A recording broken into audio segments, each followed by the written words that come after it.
দেখতে দেখতে পুজো তো আর মাত্র কয়েকটা দিন। আজকে আমি বাড়িতেই করব হেয়ার স্পা। এইটা আমি আনিয়েছি অনলাইন থেকে। তো প্রথমবার আমি এটা বাড়িতে ট্রাই করছি। এখানে আমি নিয়েছি অক্সিগ্লো স্পা ক্রিম। আর এই স্পা ক্রিমের ভেতরে দুটো ভাগ আছে। প্রথমটা দিয়েছে ওনারা হেয়ার স্ট্রেটনার ক্রিম, আর দ্বিতীয়টা দিয়েছে নিউট্রালাইজার ক্রিম।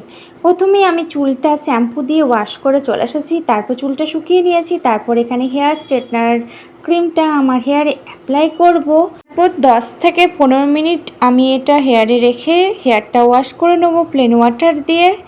তারপর হেয়ারটা শুকিয়ে নেব, শুকিয়ে নেওয়ার পর তারপর নিউট্রালাইজার ক্রিমটা অ্যাপ্লাই করব। অ্যাপ্লাই করে নেওয়ার পর আবার কিছুক্ষণ রাখবো, কিছুক্ষণ রাখার পর আবার চুলটা ওয়াশ করে নেবো। ওয়াশ করে নেওয়ার পর হেয়ার স্ট্রেটনার মেশিন দিয়ে চুলটা স্ট্রেট করে নেবো। দেন ফাইনাল লুক দেখতে পাচ্ছেন।